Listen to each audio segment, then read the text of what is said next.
Les actus mercato du samedi 5 juillet, c'est parti. On commence tout d'abord avec le Brésilien du Real Madrid, Rodrigo, et Arsenal. Le club qui est très intéressé par le joueur est prêt à payer plus de 90 millions d'euros pour s'offrir Rodrigo. Mais pas que le joueur, les gars, de fortes chances de quitter le Real Madrid.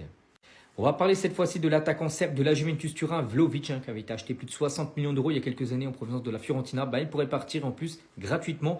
La Juventus Turin envisage de résilier le contrat de Dusan Vlahovic. Le club veut une résiliation à l'amiable et libérer la masse salariale parce que c'est l'un des joueurs les mieux payés du côté de la Juve alors qu'il joue quand même très peu. Afin de boucler l'arrivée d'un autre buteur en plus de Jonathan David qui a officiellement rejoint l'équipe de la Juventus Turin hier. Et toujours du côté de cette équipe de la Juventus Turin, un autre départ également, un autre attaquant les gars, c'est Timothy Weah avec l'arrivée bien sûr de Jonathan David. Peut-être Kolo Muani va être conservé, donc pour lui bien sûr le temps de jeu va être encore très réduit saison prochaine. Le joueur est très emballé à l'idée de rejoindre l'Olympique de Marseille la saison prochaine. Et on finit aujourd'hui avec le Sud-Coréen Kang In-hye. On apprend aujourd'hui que Naples est très intéressé par la signature du joueur du Paris Saint-Germain. Donc le PSG les gars pourrait le laisser partir aux alentours des 30 millions d'euros. Les transferts officiels du samedi 5 juillet, c'est parti. On commence tout d'abord avec l'attaquant canadien Jonathan David qui quitte officiellement l'équipe de Lille. Il n'avait plus de contrat pour rejoindre officiellement l'équipe de la Juventus Turin pour 0 €. Il touchera une belle prime à la signature. Voilà, de nouveaux renforts offensifs du côté de l'équipe italienne. Et à noter que la Juventus Turin, depuis 2009, ils ont réalisé quand même un total de 14 transferts gratuits, dont bien sûr celui de David, Di Maria, Pogba, Rabiot, Buffon, Ramsey, Emre Can, ou même Kingsley Coman, ou même Paul Pogba une deuxième fois, ou même Pirlo. C'est que la Juve, les gars, arrive souvent à faire venir de très gros joueurs gratuitement. C'est officiel également concernant le joueur de la RDC, donc Noah Sadiki quitte l'Union Saint-Gilloise du côté du championnat belge pour rejoindre la Première Ligue et Sunderland. Prix de l'opération 17 millions d'euros, contrat de 5 ans pour le joueur. C'est officiel également concernant Angel Gomez, qui est un peu comme Jonathan David, il arrive en fin de contrat avec Lille, il quitte Lille et rejoint officiellement l'Olympique de Marseille pour 3 ans. C'est officiel également concernant le numéro 9 anglais, Tammy Abraham, donc il quitte la Serie A direction le Beşiktaş. On peut voir en gros tous les détails de son prêt. C'est un prêt payant mais avec une obligation d'achat en gros. Donc il rejoint l'équipe turque du Beşiktaş. C'est officiel également concernant le jeune gardien français Robin Risser, donc il rejoint le Racing Club de Lens pour 5 millions d'euros. Ce joueur était du côté de Strasbourg la saison dernière, donc Strasbourg conserve 25% sur une future plus-value.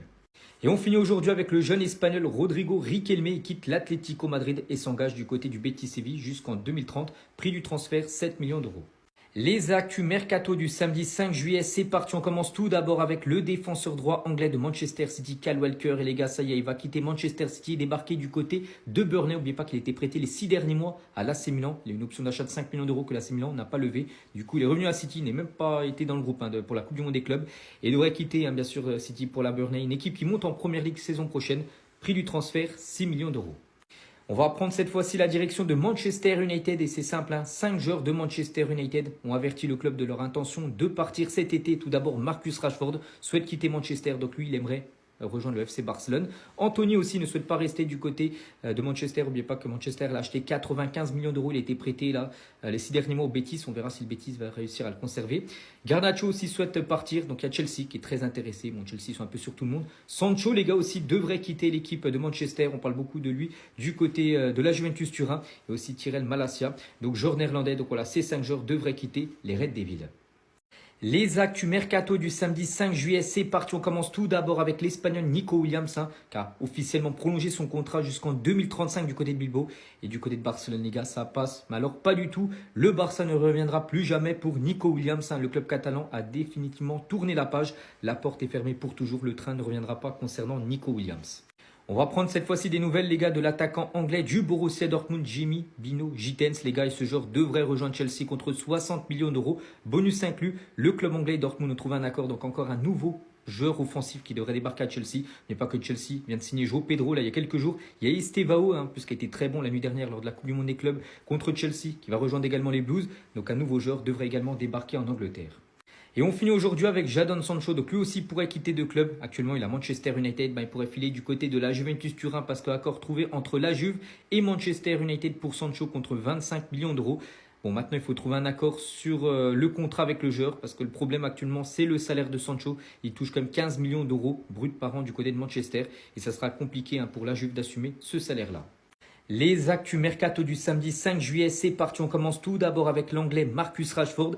Et le FC Barcelone envisage un prêt avec une option d'achat de 40 millions d'euros pour Marcus Rashford après l'échec. Nico Williams, bien sûr, le Barça maintenant, d'autres plans. Et Rashford en fait partie. Donc l'anglais veut vraiment porter le maillot du Barça la saison prochaine. Il y a un signe, bien sûr, des Blaugrana. Tout pourrait s'accélérer avec, bien sûr, la non-arrivée de Nico Williams.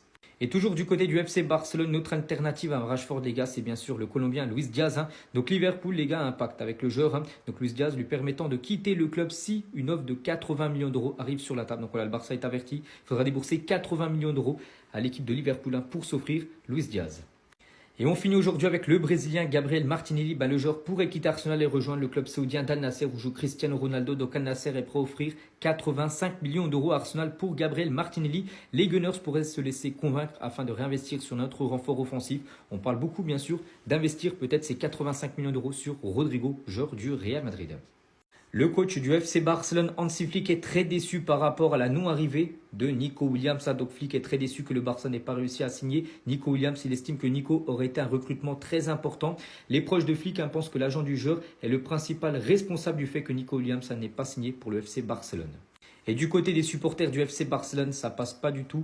Donc certains supporters du Barça ont commenté sur les réseaux sociaux que Nico Williams devrait bénéficier du traitement Luis Figo lorsque Bilbao jouera au Spotify Cup News. C'est quoi le traitement Luis Figo? C'est que Figo avait quitté le Barça pour rejoindre le Real Madrid. Donc il était considéré comme un traître en gros.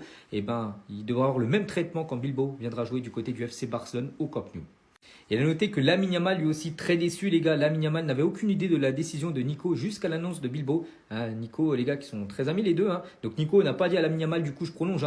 Et Lamine Yamal il a appris comme nous tous les gars sur les réseaux sociaux avec la prolongation officielle bien sûr de Nico. Donc Lamine était fermement convaincu que Nico rejoindrait le club du Barça au point qu'il a dit à tous ses amis que le transfert était fait. Et du coup non, ça se fera pas. Et du coup le FC Barcelone place maintenant deux nouveaux joueurs. Le plan A, maintenant, c'est Luis Diaz en une du journal Mundo Deportivo aujourd'hui en ce 5 juillet. Et le plan B, c'est Marcus Rashford. Donc l'un coûte 80 millions d'euros, l'autre coûte 40 millions d'euros. Jude Bellingham, le joueur du Real Madrid, a été questionné par rapport à la non-signature de Nico Williams du côté du FC Barcelone. Un journaliste lui a posé cette question, qu'est-ce que ça vous fait? Il a dit, je m'en fiche, ce n'est pas lié à mon club du Real Madrid. Et toujours avec Jude, il a parlé aussi de l'adversaire du Real Madrid aujourd'hui, le Borussia Dortmund, coup d'envoi ce soir 22h, son ancien club à Dortmund. Donc Dortmund est une très bonne équipe, mais nous sommes confiants. Il a parlé de son frère Job Bellingham qui est suspendu pour la rencontre. On a ça en commun, on est toujours suspendu, donc lui pourra jouer mais pas son petit frère. On va parler cette fois-ci d'Arda Güler et Xabi Alonso le dit, on joue mieux quand Arda Güler est sur le terrain. C'est qu'Arda Güler, les gars, a changé de position depuis que Xabi Alonso est le coach. Il ne joue plus attaquant ou ailier, il est plutôt maintenant milieu de terrain. Et c'est vrai, surtout, il a pas mal de temps de jeu, alors qu'avant avec Ancelotti, c'était un peu compliqué pour lui de jouer. Donc Arda Güler s'installe dans son rôle d'élément clé au milieu de terrain du Real Madrid. Donc ses minutes ont augmenté à chaque match, jouant 45 minutes lors du premier match, puis 60 minutes, 67 et 78 minutes pour le quatrième et dernier match. Et on finit les gars avec Vini Junior. Donc Vini Junior a déjà affronté Dortmund. C'était il y a quelques mois les gars en Ligue des Champions.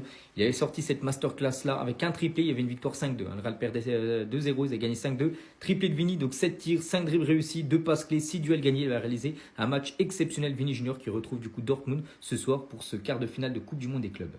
Le président du Paris Saint-Germain, Nasser, les gars, réagit. Question d'un journaliste qui lui demandait est-ce que le Paris Saint-Germain sera actif sur le mercato. Donc il a dit notre plan c'est de finir cette compétition, donc la Coupe du Monde des clubs, de la meilleure manière possible. C'est notre objectif bien sûr et essayer de la gagner, cette compétition. Après on parlera mercato, donc le PSG commencera son mercato à la fin de cette compétition.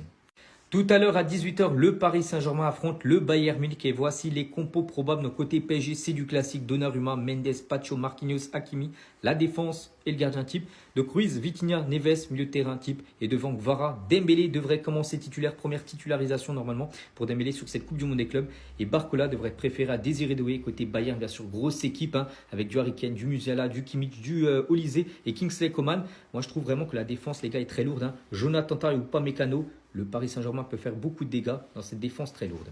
Et on finit les gars avec une petite info également concernant bien sûr cette équipe parisienne et les clans parce qu'il y a différents clans du côté du PSG.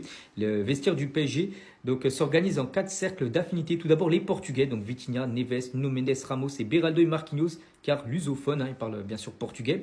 Il y a aussi les jeunes qui sont entre eux, donc Warren Zerme, Maïlu, Camara.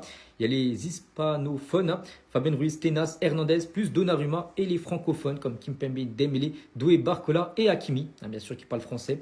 Et enfin en électron libre, il va un petit peu avec tout le monde les gars, on retrouve Kvaratskhelia qui papillonne, car il vient d'arriver aussi Kanguini, qui est aussi avec tous les groupes là, tous les clans du PSG.